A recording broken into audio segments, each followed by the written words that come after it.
Railway मंत्रालयामधल्या भरती घोटाळ्याला Zee मीडियानं वाचा फोडल्यानंतर आता केंद्रीय रेल्वे मंत्री सुरेश प्रभू यांनी या प्रकरणाची गंभीर दखल घेतली आहे। या घोटाळ्याची चौकशी करण्याचे आदेश रेल्वे मंत्र्यांनी दिलेत। रेल्वेत नोकरी देण्याच्या आमिषानं 500 जणांची फसवणूक करण्यात आली, त्यात महाराष्ट्रातल्या 48 विद्यार्थ्यांचा समावेश आहे। रेल्वे मंत्री सुरेश प्रभू काय म्हणालेत आपण पाहूया।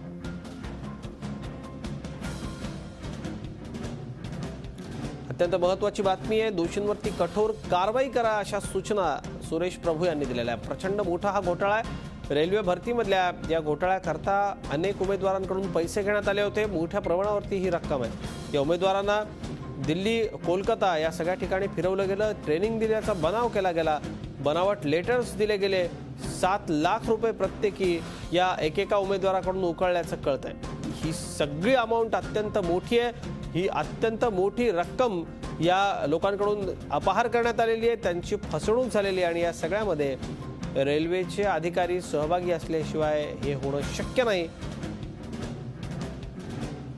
असं कळतं। एकूण या सगळ्या संदर्भामध्ये आपल्याबरोबर मध्य रेल्वेचे मुख्य जनसंपर्क अधिकारी नरेंद्र पाटील आहेत।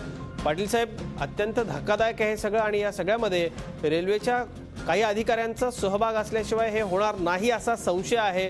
रेल्वे मंत्र्यांनी चौकशीचे आदेश दिले। आपल्याकडे काय अधिकृत माहिती आहे या बाबतीत?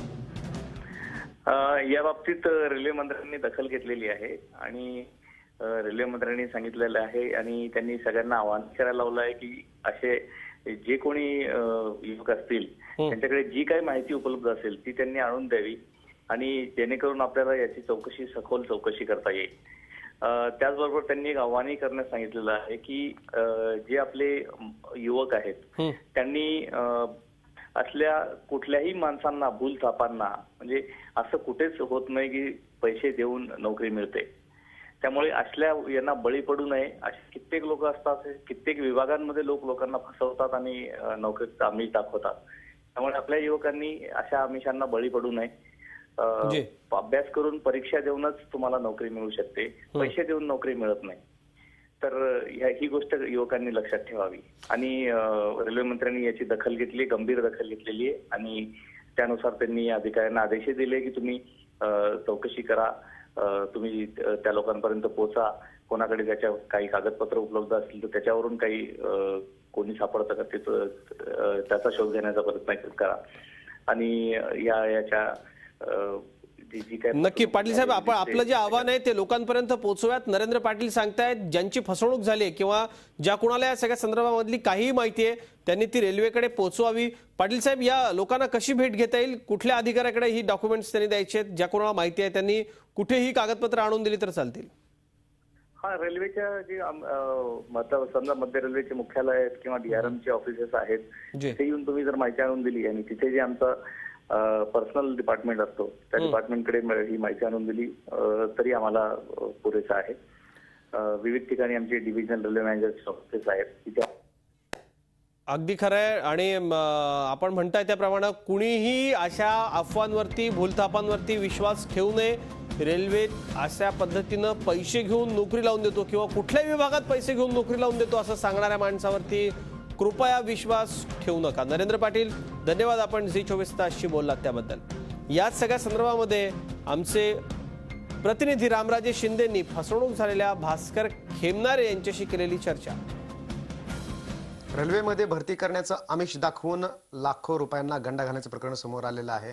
आपल्या सोबत आहेत भास्कर खेमनारे, त्यांच्याकडून जाणून घेऊयात की नेमकं हे संपूर्ण प्रक्रिया कशी घडली होती आणि कशा प्रकारे लाखो रुपये उकळण्यात आले होते। सर, आमच्या संगमनेर तालुक्यातील एक शिवाजी केरे म्हणून नावाचा मुलगा होता, तर त्याने आम्हाला टोटल भरती प्रक्रियेची माहिती सांगितली आणि त्याने असं सांगितलं की दिल्लीमध्ये माझा एक मित्र आहे पंकज ओमप्रकाश यादव आणि तो मिनिस्ट्री ऑफ रेल्वे कोटा यामार्फत विद्यार्थ्यांची रेल्वेमध्ये भरती करून देतो। तर त्याला आम्ही प्रथमतः भेटल्यानंतर त्याने आम्हाला टोटल माहिती सांगितली। त्याच्यानंतर आम्ही दिल्लीला आलो। दिल्लीला आल्यानंतर आम्ही पंकज ओमप्रकाश यादव यांना भेटलो। मग पंकज यादव यांना भेटल्यानंतर त्यांनी आम्हाला डायरेक्ट सीलबंद फॉर्म दिले। आम्ही फॉर्म बघितले। फॉर्म बघितल्यानंतर ते आम्ही भरले। फॉर्म भरल्यानंतर ते फॉर्म त्यांनी जमा केले। नंतर आम्हाला रेल्वेच्या वेबसाईटवरून मेल आले। मेल असे होते की तुमचा फॉर्म आमच्याकडे ॲक्सेप्ट झाला। त्यानंतर 2-3 दिवसामध्ये आमचं मेडिकल झालं, जे रेल्वेचं central railway hospital new Delhi. त्याच्यानंतर आमचं आमचं मेडिकल झाल्यानंतर मला बाय कुरिअर आमचं अपॉइंटमेंट लेटर भेटलं. अपॉइंटमेंट लेटर भेटल्यानंतर आम्हाला परत ऑफिसमधून फोन आला की तुमची जी भरती प्रक्रिया झालेली आहे अलाहाबाद थ्रू आणि तुम्हाला जे ट्रेनिंग सेंटर दिलेलं आहे चंदौसी म्हणून ते ट्रान्सफर करण्यात आलेलं आहे. तर ते चंदौसी नसून टिकियापाडा आहे कलकत्ता. मग आम्ही त्याच्यानंतर कलकत्त्याला गेलो. कलकत्त्याला गेल्यानंतर दत्तू बगान हे आमचं ट्रेनिंग सेंटर होतं. तिथं आमचं ट्रेनिंग रणौत सिंग म्हणून आणि त्याचे सहकारी तिथे आमचं ट्रेनिंग घेत होते. ट्रेनिंग काळामध्ये आम्हाला टोटल आमची प्रोसेस करून घेतली, म्हणजे टीचिंग केलं त्यांनी. आमचं टोटल जे काही आपलं सर्व्हिस बुक असतं रेल्वे बुकचं त्याच्यामध्ये आमच्या स्वाक्षरी करून घेण्यात आल्या. आमचं जे काही ट्रेनिंग होतं ते आम्ही कंप्लीट केलं. कंप्लीट केल्यानंतर आम्हाला जो काही तिथं तो माणूस होता राजू सिंग म्हणून, राजू सिंग या माणसाने आम्हाला पटण्याला पाठवलं बिहारमध्ये. बिहारला गेल्यानंतर आम्हाला त्यांनी काय केलं तिथे आमची एक 2-4 दिवसाची ड्युटी करून घेतली. प्रोसेस होत असताना ते बोलले की आता एक काम करा, तुमची टोटल प्रोसेस तुम्हाला काही इथं थांबण्याची गरज नाही, आम्ही टोटल प्रोसेस पूर्ण करून घेऊ, आमची अधिकाऱ्यांची टोटल ओळख आहे. मग तुम्ही एक काम करा, आता तुमचं ट्रेनिंग संपलं, तुम्ही गावी जा.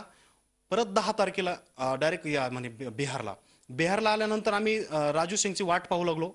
10 मार्च तारीख होती, 10 मार्च 2014. 10 मार्च 2014ला आम्ही परत मुघलसराय या ठिकाणी गेलो. कारण ते मुघलसरायच्या अंतर्गत आम्हाला प्रत्येक जणाला एक इंडिव्हिज्युअल हे देणार होते रेल्वे स्टेशन. त्या रेल्वे स्टेशन मग आम्ही 10 मार्च 2013ला मुघलसरायला गेलो आणि राजू सिंगला कॉन्टॅक्ट केला असता राजू सिंगचे टोटल कॉन्टॅक्ट हे बंद येऊ लागले. झी 24 तास रहा एक पाऊल पुढे.